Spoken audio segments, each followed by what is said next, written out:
Alhamdulillah wassalatu wassalamu ala Rasulillah wa ala alihi wa sahbihi wa man tabi'ahu wa mawala. Allahumma salli ala Sayyidina Muhammad wa ala ali Sayyidina Muhammad. Yang pertama, ada yang perlu saya luruskan pernyataan Ustadz Ahmad Ridwan bahwa kita tidak terkait dengan partai apapun. Ini perlu, karena kalau nanti tadi mukadimahnya partai, nanti dikaitkan dengan warna baju, warna sorban, dan warna batu cincin. Pertama tentu kullu amrin zibalin, semua amal yang baik walam yubda bihamdillah, kalau tidak diawali dengan ucapan alhamdulillah fahuwa aqta, maka amal itu putus. Kumpul-kumpul kita ini tidak bisa dibawa bekal menghadap Allah, itu makna putus. Hanya tinggal ya sebagai pertemuan saja. Tapi kalau diawali dengan alhamdulillah, maka dia bisa dibawa mati menghadap Allah Subhanahu wa ta'ala. Mudah-mudahan pertemuan kita ini bisa dijadikan bekal untuk menghadap Allah Subhanahu wa ta'ala. Kedua, berselawat kepada Nabi, karena kita bisa bersaudara itu memang betul karena Allah, tapi yang menjelaskannya Rasulullah sallallahu alaihi wasallam, diteruskan oleh para pewaris Nabi, itulah dia para ulama. Allahumma salli ala Nabiina Muhammad wa ala ali Muhammad. Tadi Ustadz Qurtubi WA saya, mohon maaf Ustadz, ini kita agak terlambat karena jalan, karena macet, karena ini dan lain sebagainya. Saya balas sesuai dengan judul kita pagi ini. Apa judulnya Mas Rani? Ujianku jalan surga. Nanti yang saya balas, ujianku adalah jalan surga. Lengkap dengan caption ketawanya. Selama ini orang menyangka jalan surga itu adalah dengan sholat duha, sholat tahajud, sholat witir, sholat qabliyah, sholat ba'diyah. Betul, karena salah satu pintu surga namanya babus sholat. Selama ini orang menyangka masuk surga itu dengan bangun masjid, zakat, wakaf, infak, sedekah. Enggak salah, karena salah satu nama pintu surga adalah babus sedekah. Selama ini orang beramal banyak dengan cara puasa Senin Kemis. Begitu lulus puasa Senin Kemis, puasa Nabi Daud. Begitu kuat puasa Nabi Daud, dia puasa dahar. Puasa dahar itu puasa sepanjang tahun, dilakukan oleh Sayyidatuna Aisyah dengan Abdullah ibnu Umar. Puasa sepanjang tahun, tidak makan sama sekali. Tidak salah, karena memang ada pintu surga namanya Babur Rayyan, yang hanya dimasuki la yadkhuluhu illa shaimun, tidak dimasuki oleh orang yang berpuasa, kecuali orang yang berpuasa. Lalu kemudian ada orang yang setiap jengkal tubuhnya bekas tiga, bekas tombak, bekas anak panah, bekas pedang, dan dia mati jihad fisabilillah. Dia masuk pintu surga dari babul jihad, masuk dari pintu jihad. Tapi banyak orang yang keliru. Dia anggap kalau dia sudah hijrah, kalau sudah taubat, lalu dia tidak sakit lagi, dia tidak macet, sulit, susah hidupnya. Jadi banyak itu yang mengeluh ke saya pakai nomor baru, karena kalau nomor lama ketahuan. Ustadz, dulu saya sebelum hijrah adem ayem hidup saya. Setelah hijrah begitu pergi helm hilang. Jadi kita akan salah bicara karena kita salah berpikir. Salah berpikir itu menyebabkan kita akan salah bicara, salah beramal, salah berbuat, gara-gara kita salah berpikir. Kita menganggap kalau sudah hijrah nggak sakit, kalau sudah hijrah nggak rugi, kalau sudah hijrah nggak diuji lagi. Maka ada satu pintu surga namanya Babur Radin, bab ridha, ridha menerima ketetapan Allah Subhanahu wa ta'ala. Dan itulah pintu yang paling tinggi. Semua penghuni surga ketika sudah masuk surga ditanya Allah Subhanahu wa ta'ala, "Madza turidun?" Kalau bahasa kampung kami, what do you want? Penghuni surga, Ustaz Ridwan pura-pura nggak tahu aja.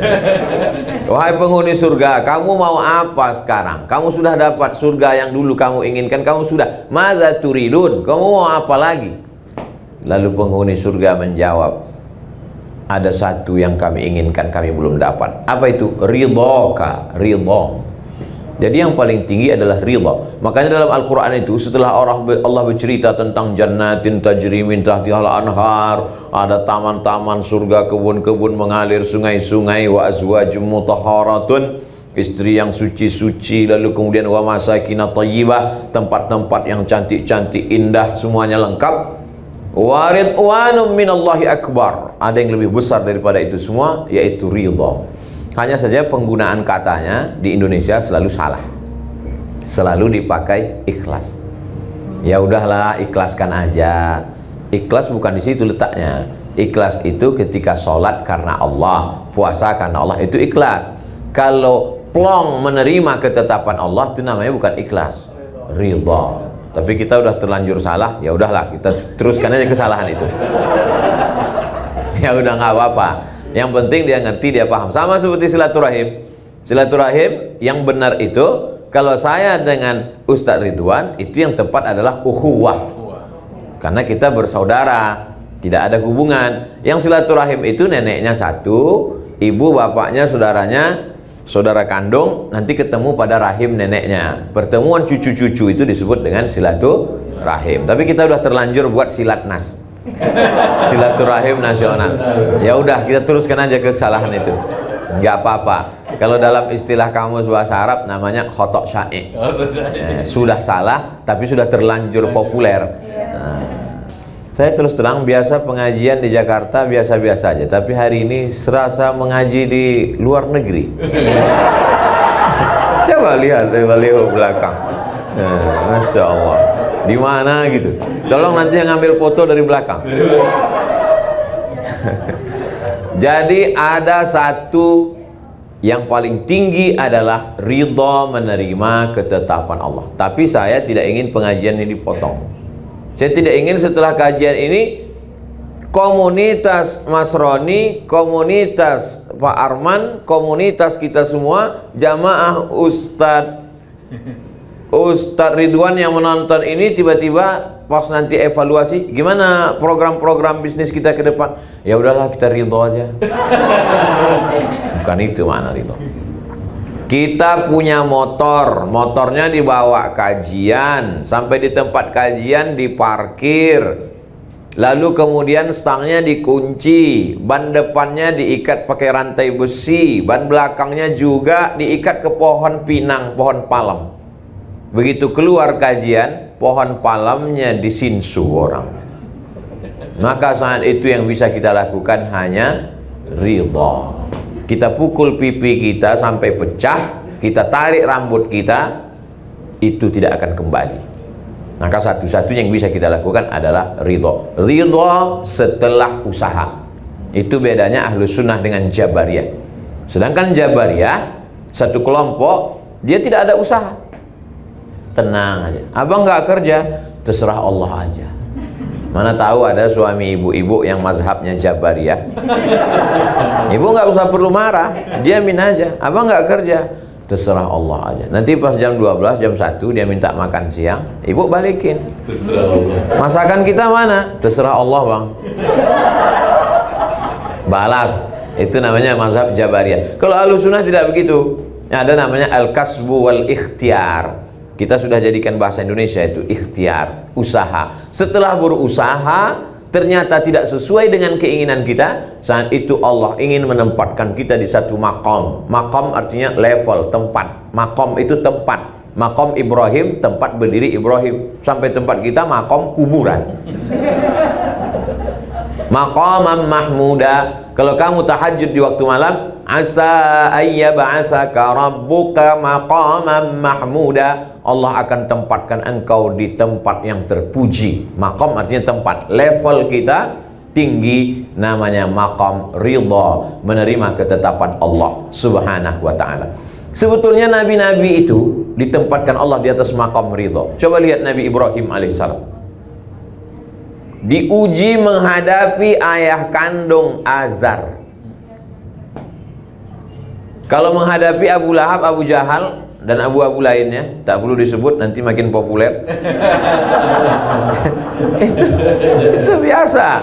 Tapi menghadapi Abi, Kalau menghadapi Abu biasa. Beda. Tapi kalau menghadapi Abi, bapakku sendiri, maka itu makamnya tinggi. Dan Ibrahim ridho menerima itu. Apakah ridhonya dia menerima makam Abi itu lalu dia berhenti berdakwah? Tidak. Ibrahim tidak berhenti berdakwah.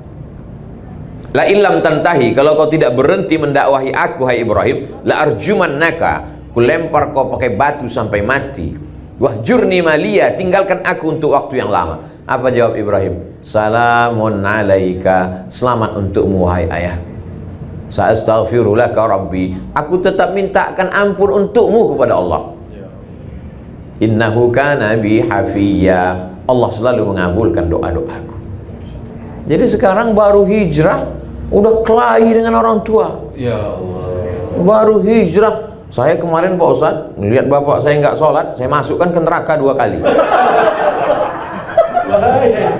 Gimana kau ini? Al-adab fawqal ilmi, adab di atas ilmu. Mungkin bahasanya bahasa kamu, tapi yang menyampaikan Ustadz Ridwan. Apa salahnya video Ustadz Ridwan yang disampaikan? Bapak-bapak, ibu, saudara sekalian, kita boleh kaya hari ini, tapi kalau kita mati semuanya tinggal. Yang kita bawa adalah sholat. Inna awwala ma yuhasabu fil 'abdu yaumal qiyamati sholatuhu. Yang pertama kali dihisab adalah sholatnya. Ya, ini ada video dari Ustadz Ridwan. Begitu agak kurang keras, baru video Ustadz Somad. Antaraka sholata muta'ammidan, siapa yang meninggalkan sholat secara sengaja, faqad kafara jihara, kafirlah dia secara nyata, neraka jahanam tempatnya. Siapa ini Ustadz nih kalau ceramah marah-marah terus? Nah, jadi ada satu makam berhadapan. Ini penyakit orang hijrah. Sesudah hijrah, dimasukkannya semua orang di sekeliling dia masuk neraka. Betapa tidak adilnya Allah kalau neraka surga yang seluas langit dan bumi. Wasari'u ila maghfiratin min rabbikum wa jannatin 'arduhas samawati wal ard. Surga selangit dan bumi, isinya cuma kamu sama istrimu aja. Bapakmu masuk neraka, ibumu masuk neraka, mertuamu masuk neraka, tetanggamu masuk neraka. Sunyi sekali surga itu. Justru musuh-musuh kita itu kita ajak masuk surga semua. Semua haters saya ajak masuk surga. Kalau nggak ada lo nggak rame haters. Dunia ini menjadi indah karena kau ada. Sudah banyak orang melupakan aku, tapi karena sering kau serang mereka jadi ingat lagi. Jadi itu makam yang pertama, makam menghadapi orang di sekitar kita yang belum mendapat hidayah. Justru kalau mereka dapat hidayah, doa kita kurang khusyuk. Mungkin tasbih kita cuma 3 kali, subhanarabbiyal a'la wa bihamdi, subhanarabbiyal a'la wa bihamdi, subhanarabbiyal a'la wa bihamdi. Tapi begitu mereka belum dapat hidayah, ya Allah, ibuku belum pakai hijab, ya Allah, kepalanya sudah berhijab tapi roknya masih pendek. Itu yang membuat kita, sulitkah bagi Allah membuat saudara kita itu dapat hidayah? Innama amruhu iza arada syai'an ayaqula lahu kun. Allah cuma ingin melihat tetesan air mata kita di tengah malam. Cuma itu yang dilihat Allah Subhanahu wa taala. Allah ingin melihat rumah kita itu berkelap-kelip lampu di tengah malam. Tengah malam malaikat melihat. Malaikat saling bercengkrama di langit. Kata malaikat kepada malaikat yang lain, "Itu rumah kok menyala?" "Iya, dia masih doa malam ini." "Besok malam kok menyala?" "Iya, masih doa." "Kok nggak nyala lagi?" "Udah dapat." Jadi nggak doa lagi dia. Ternyata belum dapat, hidup. Inilah manusia ini. Makam yang pertama, makam menghadapi orang di sekeliling. Makam berikutnya, apa yang dialami oleh Nabi Ibrahim alaihissalam, Rabbi habli minas salihin, Rabbi habli minas salihin, Rabbi habli minas salihin. 86 tahun sampai buka franchise. Paham maksudnya? Menikah dengan Hajar. Yang ini jangan diikut, Pak. Karena bapak-bapak ini pandai mengalihkan ceramah saya. Ternyata Allah mau tunjukkan kuasanya. Setelah umur Ishak 13 tahun, 86 tahun umur Ibrahim, lahir Ishak. 86 tambah 13, 99 tahun umur Ibrahim, baru lahir Ishak. Umur 86 tahun Ibrahim, lahir Ismail. Setelah umur Ismail 13 tahun, 13 tambah 86, 99 tahun umur Ibrahim, baru lahir Ishak. Bahasa Arab Yithak, bahasa Ibrani Yitzhak. Ithak artinya ketawa. Ketawa Ibrahim saking lucunya perbuatan Allah terhadap dirinya. Semua orang mengatakan istrinya mandul. Sarah mandul, nggak akan punya anak. 13 tahun setelah punya anak dari Hajar, baru Allah kirimkan. Allah cuma ingin berkata, aku mudah untuk melakukan itu. Kalau sesuatu yang biasa, kau tidak nabi, biasa saja. Tapi ini yang luar biasa. Pak Ustadz, saking beratnya hidup ini, kalau gitu saya nggak usah yang luar biasa lah. Masuk surganya nggak usah VVIP lah, kaki 5 aja nggak apa-apa Pak Ustadz. Emang hidup bisa request? Enak betul kalau hidup request. Hidup ini bukan kata kita, hidup ini kata Allah. Kita tidak bisa minta apapun. Kita ini seperti kal mayyit baina man yaghsiluhu, seperti mayat yang dimandikan orang yang sedang memandikan jenazah. Coba lihat memandikan jenazah. Bagi yang sudah pernah memandikan jenazah, alhamdulillah. Bagi yang belum, mudah-mudahan nanti sore ada yang meninggal, praktek. Tangannya dibelok kanan, hidungnya ditusuk pakai kapas, nggak ngelawan. Begitulah kita di antara takdir permainan Allah Subhanahu wa ta'ala. Ibrahim merasakan itu. Akhirnya apa yang terjadi? Allah Ta'ala ingin Ibrahim berada pada maqam level ridha. Tapi ridha dia tidak membuat dia tidak berusaha. Ridha dia tidak membuat dia tidak berdoa. Dia tetap berdoa. Dia tidak pernah berhenti berdoa. Rabbi habli minas salihin, Rabbi habli minas salihin. Nabi Zakaria, Rabbi habli min ladunka dzurriyyatan thayyibah. Nabi-nabi berdoa. Ini baru hijrah 2 hari, enggak mau berdoa lagi. Kau enggak berdoa? Terserah Allah aja Ustaz. Siapa ente enggak berdoa? Kenapa ente enggak berdoa lagi? Enggak diterima-terima Pak Ustaz, enggak kabul-kabul Pak Ustaz. Nabi Muhammad sallallahu alaihi wasallam sampai di kota Madinah ngadap ke Baitul Maqdis. Orang Yahudi ngejek, tuh masa dia sholat ngadap ke tempat ibadah kita di Palestina, kenapa nggak ngadap ke Ka'bah? Allah mau nguji Nabi. Akhirnya mata Nabi mendongak ke atas. Apa kata Allah? Qad nara taqalluba wajhika fis sama.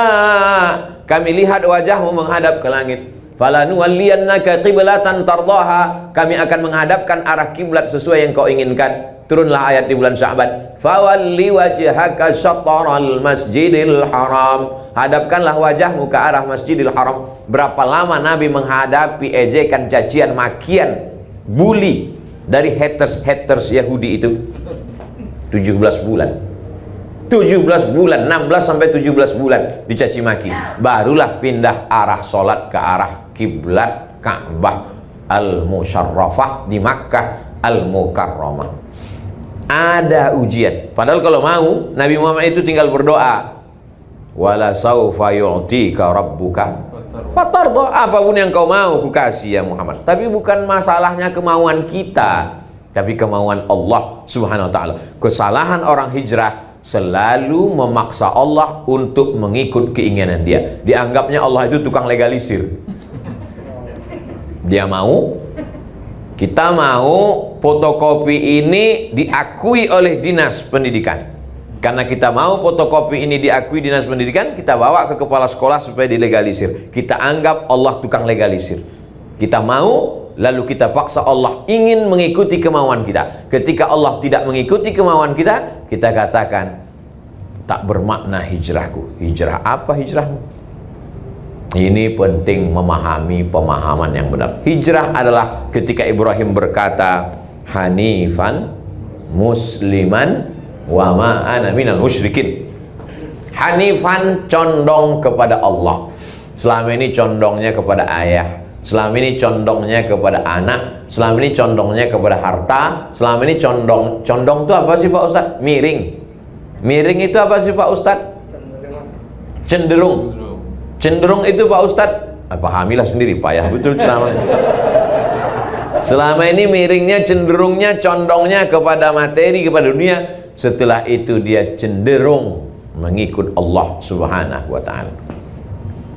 Jadi sekarang orang selalu berpemahaman Kalau saya sudah pindah, Allah sudah pilihkan saya jalan, maka Allah berikan saya yang mulus-mulus, yang nyaman-nyaman, yang enak-enak, yang mudah-mudah saja. Faksusil qasasa, ceritakan kisah-kisah itu wahai Muhammad, la'allahum yatafakkarun, supaya mereka berpikir. Makanya namanya kita sebut 4 kali. Allahumma shalli ala sayyidina Muhammad wa ali Muhammad kama shallaita ala Ibrahim wa ala ali Ibrahim. Allahumma barik ala sayyidina Muhammad wa ala ali Muhammad kama barakta ala Ibrahim wa ala ali Ibrahim. Ibrahim tidak pernah hidup di zona aman dalam perjalanan hidup Ibrahim. Dari mulai pindah dari Babel, asalnya Ibrahim itu di Babel. Babel itu Babilonia, bukan Bangka Belitung.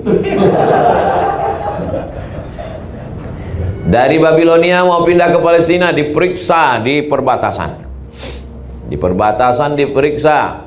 Di situ ada seorang penguasa yang mengambil siapa saja yang punya istri yang bagus, cantik, cakep, diambil sama penguasa. Jadi memang penguasa ini unik-unik hobinya.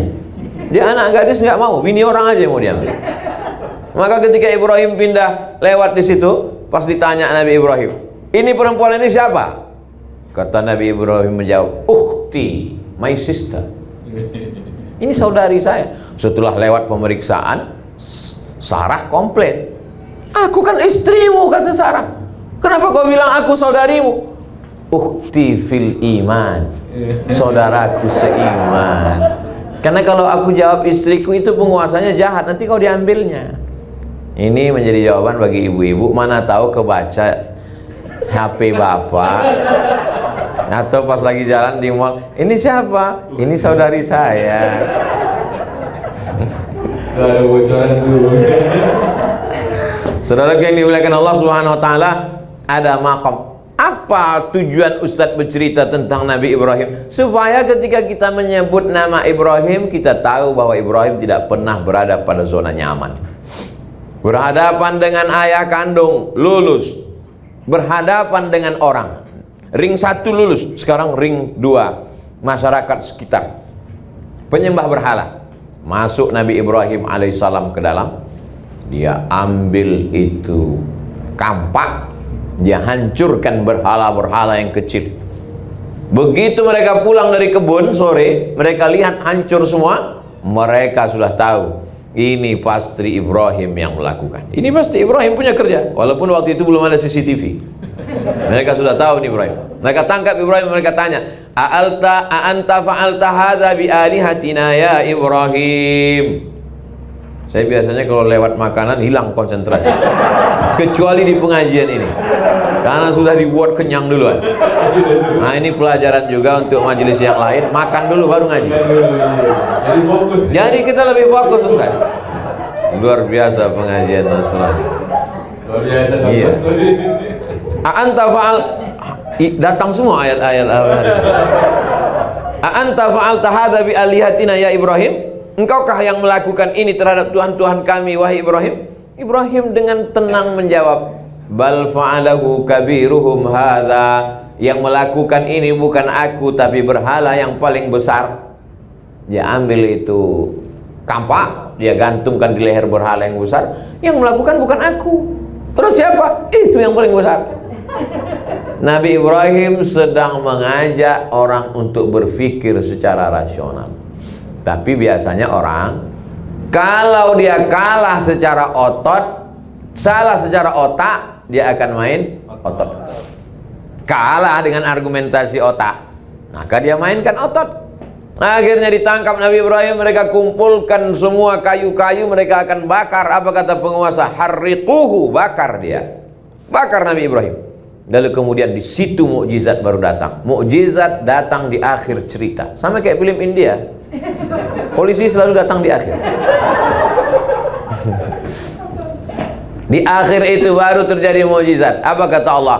Ya nar, wahai api, kuni, jadilah engkau bardan, sejuk. Api yang tabiatnya membakar, panas, menjadi sejuk. Bardan wasalaman ala Ibrahim. Andai tidak ada kata salam, sudah mati Nabi Ibrahim kedinginan. Betul.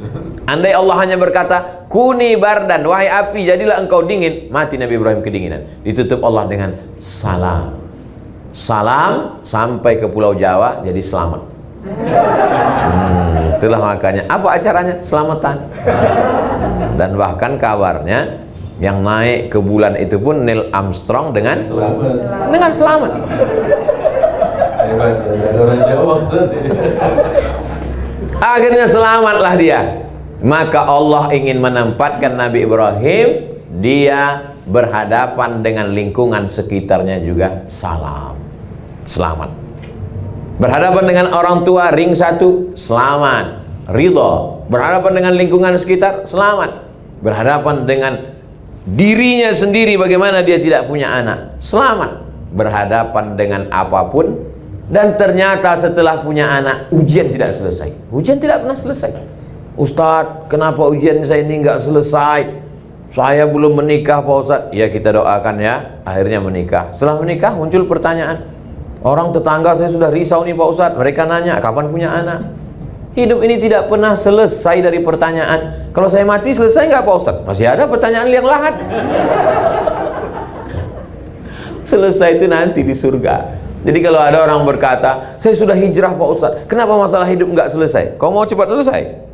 Biar ku selesaikan ini. Hidup ini tidak pernah selesai.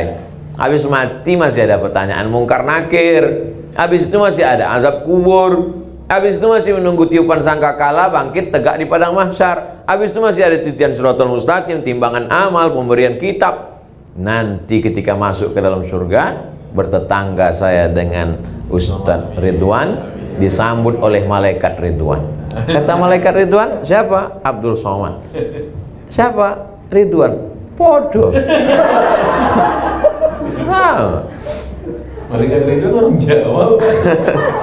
Jadi betapa kita ini selalu berprasangka menurut prasangka kita, dan kita ajak Allah untuk mengikut prasangka kita. Tidak begitu. Kita yang mesti ikut Allah. Makanya subuh tadi kita katakan raditu billah, aku yang ridho menerima engkau ya Allah. Setelah aku ridho, aku berharap engkau juga ridho menerima aku. La ini jatama'atil ummatu, berkumpul semua umat di dunia ini, ala ayyadurruka bisyai'in, untuk memudaratkanmu. Berkumpul semua orang di dunia ini untuk mematikanmu. Lan yadurruka, mereka tidak akan mampu memudaratkanmu illa qad kataballahu alaik, kecuali sudah ditetapkan Allah Subhanahu wa taala. Berkumpul ikatan dukun internasional, dari mulai David Copperfield sampai semua-semuanya yang lokal. Saya tidak sebutkan nama-nama yang lokal, saya takut mereka semuanya aliansi dukun se-Indonesia melaporkan saya ke Mabes. Saya mulai agak hati-hati ceramah sekarang. Berkumpul semua dukun-dukun santet untuk menyantet Abdul Somad. Kalau tidak, kata Allah, apakah akan terjadi? Tidak. Makanya kata Syekh Muhammad At-Mutawalli Asy-Sya'rawi, sehebat-hebat yang bisa dilakukan musuhmu adalah hanya menepati takdir Allah. Sehebat-hebat yang dilakukan musuhmu adalah menepati takdir Allah. Kalau tidak, kata Allah, maka tidak. Saya masih bingung Pak Ustaz. Masa perbuatan mereka itu adalah takdir Allah, ketetapan Allah Subhanahu wa taala? Tidak ada daun yang jatuh, tidak ada ranting yang patah, tidak ada yang mati, tidak ada yang tersakiti, tidak ada satupun yang terjadi di luar dari kuasa Allah. Siapa yang mengatakan bahwa itu di luar kuasa Allah, berarti rusak tauhidnya, rusak akidahnya kepada Allah Subhanahu wa taala. Jadi kalau kita kena, berarti itu juga adalah ujian, dan yang diinginkan Allah dari ujian itu adalah ridha. Ridha menerima ketetapan Allah. Tapi jangan setelah ridho lalu tidak berobat. Kau sudah panggil ustaz untuk meruqyah. Enggak, saya ridho aja sampai mati Pak Ustaz. Ruqyah, panggil Ustaz Ridwan. Ustaz Somad bisa ruqyah? Bisa. Tapi kadang jinnya ada yang takut, ada yang enggak. Saya sedang jalan.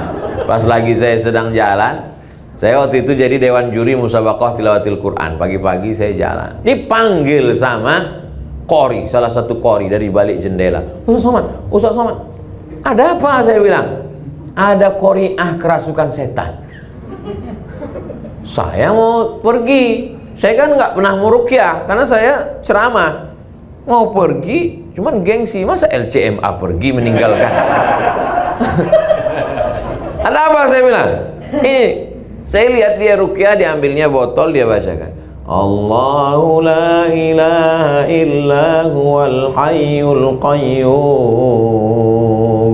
la ta'khudhuhu sinatun wa la naum. Perempuan itu matanya melotot, ketawa cekikikan.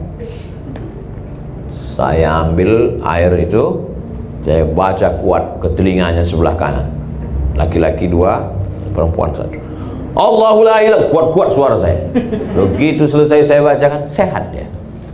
Entah karena ayat itu atau karena dia terkejut, Allah. Tapi sejak itu saya tak pernah lagi meruqyah.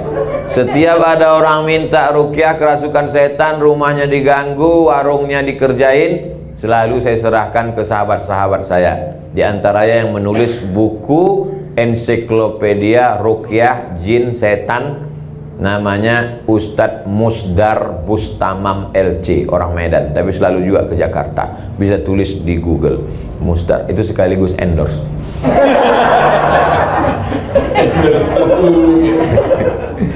Kemarin dia mau WA saya diminta memberikan kata pengantar buku dia yang terbaru tentang jin.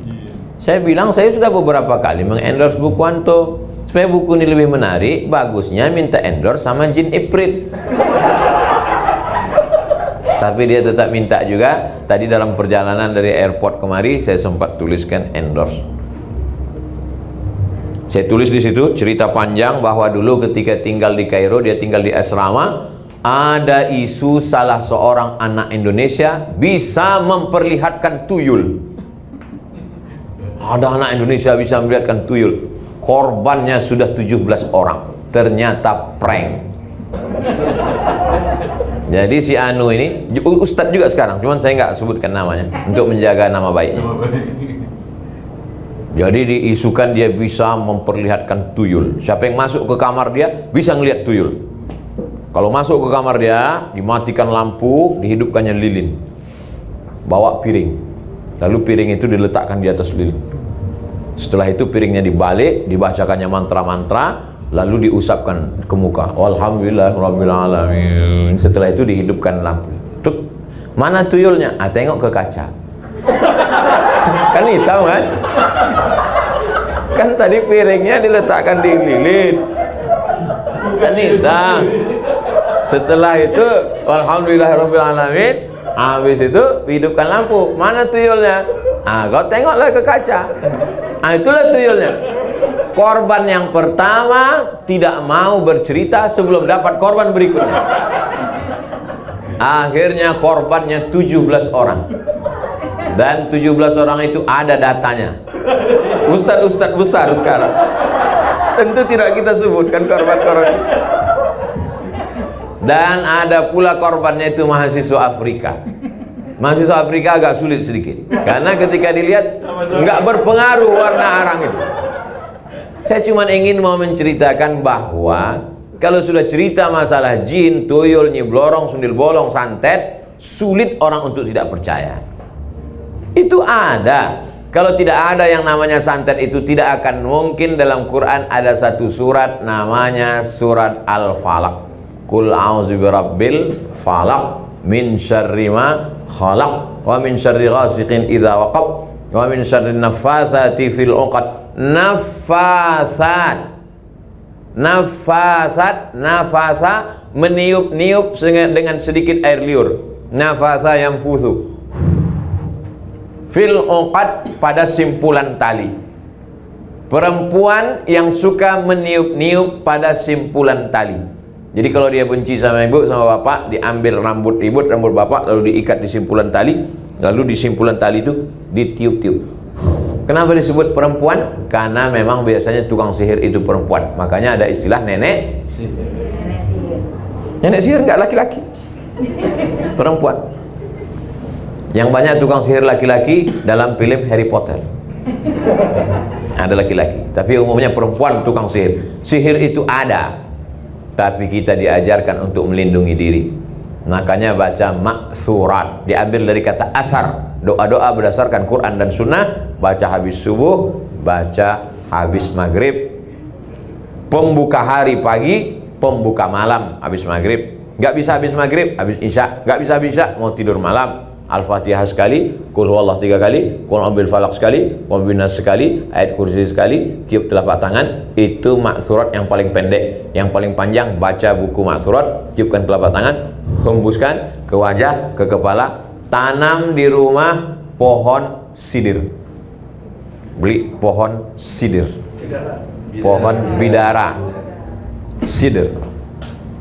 Pohon sidir ditanam. Ustaz ada tanam? Ada. Kalau terjadi sesuatu, ambil 7 helai, ditumbuk pakai batu atau digosok, dimasukkan ke air, dibacakan ayat-ayat ruqyah, ditiupkan, disiramkan. Ini semua itu menunjukkan bahwa gangguan jin, setan, hantu ada. Lain padang, lain belalang, lain lubuk, lain ikannya, lain tempat, lain namanya. Di sini lain namanya, di sana lain namanya. Kalau yang tinggi besar, begu ganjang namanya. Kalau yang pendek, tuyul. Kalau yang nggak bisa jalan, suster ngesot. Itu semua jin, hantu, setan. Kalau tidak ada santet itu, tidak akan mungkin ada. Orang barat yang tidak percaya kepada dunia magic pun percaya. Buktinya ada black magic. Black magic bukan berarti ada white magic. Itu menunjukkan bahwa sihir ada. Dan kita disuruh minta perlindungan Allah SWT. Mungkin doa kita sama, tapi hati kita tak sama. Hati kita kotor. Maka minta perlindungan dari para ustadz. Minta nomor-nomor dari Ustadz Ridwan, siapa yang spesialisasi di bidang ruqyah, di bidang doa. Kalau ada sahabat yang sakit, apakah Nabi itu semuanya hanya bekal ruqyah doa saja? Tidak. Nabi menyuruh sahabat berdoa kepada Haris bin Kaldah. Haris bin Kaldah itu adalah seorang alumni dari Jandisabur, Persia. Siapa dia? Dokter. Jadi kalau hari ini ada orang tidak mau berobat ke dokter, kamu gak ke dokter? Gak Pak Ustadz, bid'ah wa kullu bid'atin dhalalah. Berobat ke dokter. Nabi juga menganjurkan obat herbal. Mana contoh hadis tentang herbal? Alaikum bisyifa, ini hendaklah kamu berobat dengan 2, al-asal wal Quran. Asal, madu, Al-Quran. Habbatu sauda syifa'un min kulli da'. Habba sauda, jintan hitam, obat dari segala macam penyakit. Kalau kami dulu di Mesir, dibeli habba sauda itu 1 kilo, dimasukkan ke gelas, dimasak sebanyak air gelas, ditunggu kering sampai setengah. Air yang setengah itu diminum. Nah sekarang tidak perlu lagi, sudah ada kapsul, sudah ada disuling, minyak, sudah ada macam-macam, maka bubuk sudah ada, maka kita tinggal berobat. Semua cara. Sudah makan herbal, madu, habba sauda, sudah pakai kostul indi, sudah pakai doa ruqyah, minta pada kiai guru habib, sudah juga. Sebetulnya apa yang diinginkan Allah? Baru kita paham. Allah cuma ingin kita dapat pahala berusaha berobat. Dan Allah ingin kita mendapat pahala yang lebih tinggi daripada mati syahid, lebih tinggi daripada haji mabrur, lebih tinggi daripada jihad, yaitu pahala ridha, menerima ketetapan Allah Subhanahu wa taala. Saya tidak tahu salat subuh tadi saya diterima Allah apa tidak. Saya tidak tahu haji saya itu diterima Allah jadi haji mabrur apa tidak. Saya tidak tahu apakah sedekah saya itu ikhlas atau tidak. Tapi saya tahu bahwa saya diridhai Allah atau tidak. Begitu kata Imam Al-Qushairi dalam kitab Ar-Risalah Al-Qushairiyah. Sahabat-sahabatnya yang mendengar heran. Dari mana kau tahu bahwa kau diridhoi Allah? Aku tahu bahwa aku diridhoi Allah. Dari mana kau tahu? Apa tandanya? Ketika aku ridho menerima ketetapan Allah, saat itulah aku tahu bahwa aku sedang diridhoi Allah. Kalau kita ridho dengan ketetapan Allah, sesungguhnya kita sedang diridhoi Allah. Man radhiya falahu ridha wa man sakhita falahu sukhtu. Siapa yang ridha menerima ketetapan Allah, dia dapat ridha Allah. Siapa yang murka, gelisah, melawan, maka sesungguhnya dia pun sedang berada dalam murka Allah SWT. Sampai-sampai diancam Allah. Man lam yartadha biqada'i, siapa yang tidak ridha menerima takdirku, wa lam yasbir bi bala'i, tidak sabar menerima ketetapanku, falyatlub rabban siwaya, carilah Tuhan selain aku. Ancaman yang luar biasa. Mau nyari Tuhan kemana lagi? Kita berkata tiap hari asyhadu alla ilaha illallah. Mau cari Tuhan selain dia, la syarikalah, tiada sekutu. Makanya puncak tertinggi adalah ridho. Tapi yang enak itu ceramah tentang ridho. Pas ketika berhadapan, ayatnya hilang, hadisnya terbang. Lalu siapa yang menasihati Abdul Somad? Ustadz Ridwan. Makanya ada watawasau bil haq, saling menasehati. Saya juga punya perjalanan hidup yang luar biasa, macam-macam yang saya hadapi. Sebagiannya terekspos Bapak Ibu baca ikuti, sebagiannya saya rasakan sendiri. Mengadunya kemana? Kepada Allah Subhanahu wa ta'ala. Kalau sudah tidak ada lagi manusia ini yang bersedia untuk mendengar kita, berbisiklah ke tanah, makhluk langit akan mengaminkan doa-doa. Bukan dapat saya dari hadis, dari grup WhatsApp. Berbisiklah ke tanah supaya makhluk-makhluk langit mengaminkan doa-doamu. Yastaghfir lahu man fis samawati wal ard. Ada makhluk langit yang memintakan ampunan kepada engkau, kepada Allah untuk engkau. Dan begitu juga dengan makhluk bumi. Untuk siapa? Untuk orang yang ridha, kemudian ridhonya itu menjadi inspirasi dan dia mengajarkan kebaikan buat orang banyak. Tapi saya sejujurnya Mas Roni, untuk ceramah tentang bagaimana umat ke depan, bagaimana politik Islam, itu saya lebih suka daripada diajak ceramah tentang ridho, karena biasanya ujiannya cash and carry.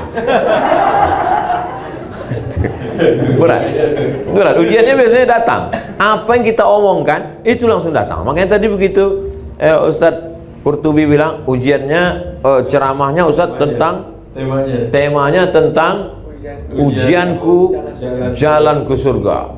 Ini nampaknya udah betul, lambat sampai. Tapi kalau saya katakan ujian Ustadz Somad ke tempat acara ini adalah macet, ujian kami lebih besar Pak Ustadz. Kenapa? Nunggu Ustadz sampai jam 11. Dalam undangan jam 9. Ustadz datang jam 11. Lebih hebat ujian kami. Saya tahu dari tatapan mata Bapak Ibu sekalian, ujian Bapak Ibu sungguh berat dalam hidup ini. Jadi yang meringankan itu apa? Yang meringankan itu adalah pertama, pemahaman kita tentang kehendak Allah. Kita tidak ketemu dengan Allah. Allah menceritakan kehendaknya dalam Quran melalui Nabi Muhammad SAW. Dijelaskan oleh para ulama. Maka kalau mau ringan hidup ini adalah ngaji. Ustadz masih ngaji? Saya ngaji. Saya ngaji dengan Ustadz Adi Hidayat. Saya ngaji dengan Ustadz Ridwan. Tapi Ustadz nggak pernah ketemu dengan kami. Saya online. Saya tonton mereka di Instagram, saya tonton mereka di YouTube, sahabat-sahabat saya, guru-guru saya. Maka saya selalu berkata, mereka adalah sahabat saya dan guru-guru saya. Lalu kemudian setelah kita ngaji, jangan lupa kita berinteraksi sosial. Ketemu dengan orang itu nggak sama ketemu orang di YouTube, nggak sama. Mata adalah jendela jiwa. Ketemu, bermusafahah. Sekarang nggak bisa salaman, ngobrol. Manusia itu ada ruhnya. Saya ketemu dengan Pak Arman, ketemu dengan Mas Roni, ketemu dengan Ustadz Ridwan, ketemu dengan sahabat-sahabat saya, itu beda. Ada membangkitkan semangat. Nggak sama ketemu dengan transformer. Ada ruh. Al-arwah junudun mujannadah. Ruh ini seperti pasukan bala tentara. Ruh. Ketika ketemu, itu ruh saling menguatkan. Apalagi ada ruh itu yang kuat. Makanya orang sehat, orang sakit itu dijenguk di rumah sakit, di ruang ICU. Kenapa? Karena ketika dijenguk dia sehat. Saya datang menjenguk sahabat saya yang sakit. Begitu saya datang dia langsung duduk. Apa kata istrinya? Selama ini dia hanya terbaring aja Pak Ustadz. Begitu Ustadz datang dia langsung duduk. Pas saya keluar diantarnya ke ruang tamu. Heran satu rumah, nggak pernah dia ke ruang tamu sudah sebulan terbaring. Bangkit semangat hidup. Makanya kita kalau menjenguk orang sakit nggak usah terlalu jujur. Ini orang sakit gimana? Nampaknya udah nggak sampai hari Jumat nih. Kamis sore udah selesai. Kita bangkitkan semangat. Ustadz Somad, iya Pak. Gimana menurut Ustadz saya ini? Kenapa Pak? Diponis dokter saya katanya meninggal. Dokter itu lebih dulu meninggal Pak. Allah Maha Kuasa. Bangkitkan semangat hidupnya. Maka ini penting. Hablum minallah dan hablum minan nas. Bagaimana kita mau ketemu Allah? Bagaimana kita jumpa sama Allah? Bagaimana kita tahu kemauan Allah? Allah sudah ceritakan kemauannya dalam Quran dan Sunnah. Dijelaskan oleh Nabi Muhammad SAW. Nabi sudah meninggal. Al-ulama warasatul anbiya. Maka tadi saya nanya, pengajian komunitas ini masih ada Mas Roni? Masih Ustadz. Tapi karena kita pandemi nggak bisa. Online mesti dibuat. Ustadz Ron, Ustadz kita, maka ini semua. Karena kalau tidak, kita akan putus kontak dengan Allah Subhanahu wa Ta'ala. Setelah kita tahu kemauan Allah, maka jangan sampai putus kontak dengan Allah melalui zikir. Wa ana ma'ahu idza dzakarani. Aku selamanya bersama dia selama dia mengingat aku. Fadhkuruni adzkurkum. Sebutlah aku, ingatlah aku, maka aku pun akan mengingatmu, aku pun akan menyebutmu. Tadi sedang makan, masuk WA dari Sudan. Aku mimpi Ustadz sudah 3 kali dalam bulan ini. Laki-laki bukan perempuan. Perlu dipertegas kalau sekarang ini. Aku mimpi Ustadz sudah 3 kali dalam bulan ini. Nama dia beberapa hari ini kami sebut karena ada kawan yang mau daftar S3 ke Sudan. Namanya disebut di Pekanbaru, disebut di Jakarta, bahkan tadi sampai di airport masih saya sebut namanya. Maka connect, ternyata ruh orang beriman selalu. Kalau manusia saja disebut namanya connect dan mimpi dia di sana, Allah Subhanahu wa taala yang lebih dekat. Kita sebut dia, minta kepada Allah, sujud memohon kepada Allah Subhanahu wa taala. Yang curhat kepada manusia, curhat kepada dia, direkamnya, dijadikan vlog, diuploadnya ke IG. Habis kita di komen orang. Curhat kepada dia hari ini sebagai kawan, besok dia berubah jadi lawan. Habis dibukakannya rahasia kita. Curhat kepada Allah Subhanahu wa taala. Curhat kepada Ustadz, boleh, Ustadz Ridwan, jangan ke saya. Itu menambah masalah saya aja. Saya mulai tadi jam 11 kurang 10, sekarang sudah jam 12 kurang 20. Itulah 50 menit kebersamaan kita. Puncaknya adalah Allah ingin kita masuk surga melalui satu pintu yang belum ditempuh oleh orang lain. Dari pintu solat kita insya Allah akan masuk dari sana karena solat kita. Amin. Masuk dari pintu sedekah kita akan masuk dari sana karena sedekah kita.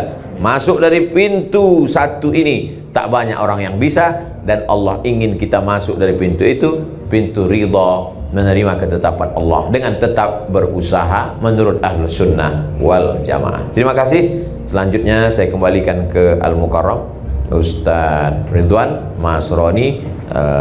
Wassalamualaikum warahmatullahi wabarakatuh.